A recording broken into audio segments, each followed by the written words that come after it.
The missing persons case of Jason Landry.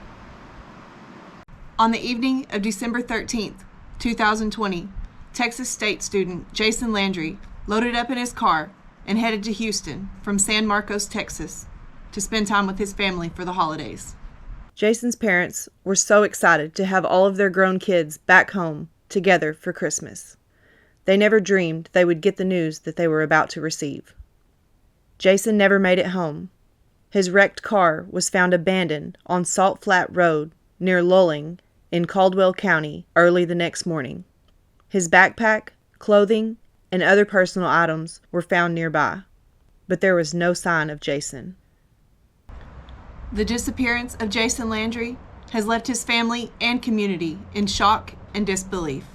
In the early morning hours of December 14th, 2020, a volunteer firefighter was driving down Salt Flat Road in Luling, Texas. The distance from San Marcos to Luling is about 32 minutes. Jason's car was found with its lights on, the keys in the ignition, and the front passenger door locked. Investigators say the damage to his car was found to have been from overcorrecting on a gravel road and spinning off the roadway. The rear driver's side corner made initial contact with a tree on the east side of the roadway, propelling the front driver's side into another tree and barbed wire fence. The rear window of the vehicle was broken as a result of the impact with the tree. There is no evidence that there was any other vehicle or outside force involved in the collision. Police made a call that no parent wants to get. Jason's car and some belongings had been found. Texas Highway Patrol drove up and down Salt Flat Road, shining their spotlights for about an hour searching for Jason. About 900 feet from where the crash site was, authorities recovered some clothes. A shirt, shorts, and underwear were found in the middle of the road. The clothes seemed to be scattered around like someone had disrobed themselves. These were sent off for testing, where investigators discovered a small blood smear. They don't believe the blood smear to be indicative of a serious bodily injury. Investigators say that it is possible that an injury causing the blood spot occurred when Jason was exiting the vehicle and came into contact with the barbed wire fence or foliage. His father, Kent Landry, immediately drove to the rural area where the car crashed. While searching for signs of his son, Kent found his clothes still laying in the middle of the road. On highway, what is this, whatever they call this, Salt Flat Road or whatever, on the washboard. And these are Jason's clothes lying in the road. It's hard to see. Those are two pairs of socks, shorts. It's underwear. I'm about, I don't know, 20 feet ahead. You couldn't really see him. This is his flip-flops. This is his t-shirt. It just seems like your child is discarded because they treat everything with this investigation with such indifference. You don't even secure the evidence, whatever it may be, Kent said. The car had already been towed by the time Kent arrived at the scene. No first responders entered the vehicle before it was towed. Kent used the Find My Friend's iPhone app and discovered Jason's phone was located in his car in the impound yard. Just north of where his clothes were found, investigators also found Jason's backpack, a ball cap, a plastic bag of personal toiletries, and a tumbler with his deceased betta fish in it. Jason's backpack contained his wallet, a usable amount of marijuana, a laptop computer, gaming equipment, and a few personal effects. Officials say there remains a possibility that the marijuana was combined with an unknown hallucinogenic substance, and that those findings are still pending.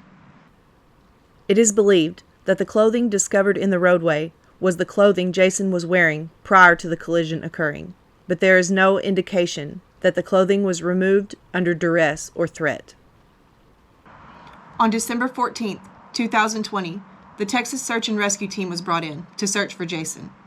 They used horses, aerial searches, and several search dog teams. 2 days later, a dive team was brought in to search a retention pond that had been found on the other side of the hill from where Jason's car was found. The search and rescue team received permission to drain the entire pond. Jason's father said he was terrified he would find his son floating in some dirty water. But there was nothing found. The police relied heavily on Jason's digital footprint. At 11:24 p.m., Jason is in Luling and had been using the Waze app to drive from San Marcos. At that time, Jason minimized Waze and opened Snapchat. Jason was supposed to turn, but instead missed the turn and ended up on Salt Flat Road.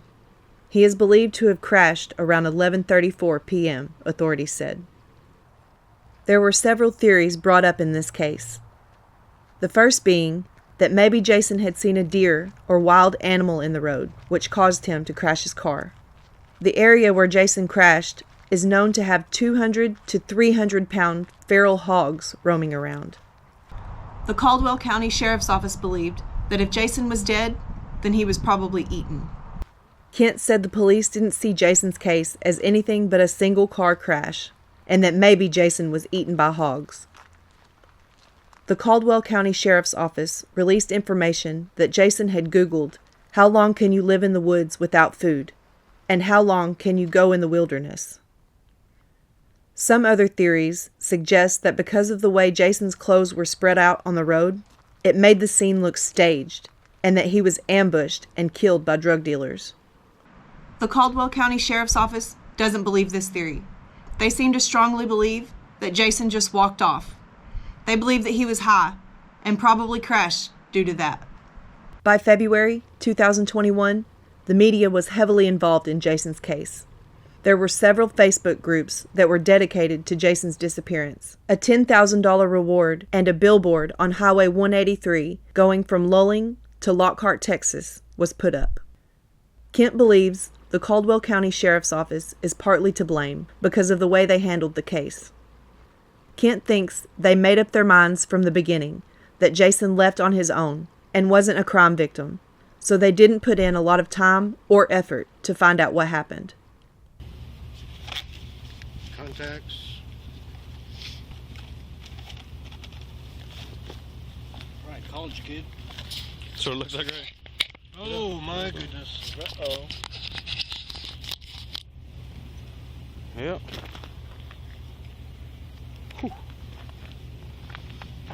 That's why I didn't want to leave it back. Dad, or he's a delivery boy. Do we have any more answers? Kent said. Each day just goes on and on and on, and each holiday gets harder and harder to celebrate without those answers. And that's the part that's frustrating. From the very beginning, that law enforcement has treated this case with indifference, arrogance, and frankly, maliciousness, Kent stated. They saw his clothes laying there in the middle of the road and didn't even bother to pick them up. If you literally think there is some college student naked in 30-degree weather with 20-degree knot winds, shouldn't you at least search for them? But you just rode along, shining your light on the road, and that lackadaisical indifference attitude. For them, the holiday time of year will always be tough. For someone who is missing a loved one, the season isn't the same as it is for everyone else. It doesn't feel the same, Kent said. We still have presents for Jason. As millions of other college students across the country make that trip home for the holiday break, Kent hopes that no other parent gets that devastating phone call. Frankly, I pray all the college students come home, because mine didn't. The family has doubled the reward offered for tips leading to Jason's whereabouts to $20,000. Anyone with information about his disappearance can call the Caldwell County Sheriff's Office at 512-398-6777. Thanks so much for watching my video. Be sure to subscribe to Ride Around with me and hear more missing persons cases. Here's another video to check out in case you missed it, and here's a playlist of all of my videos.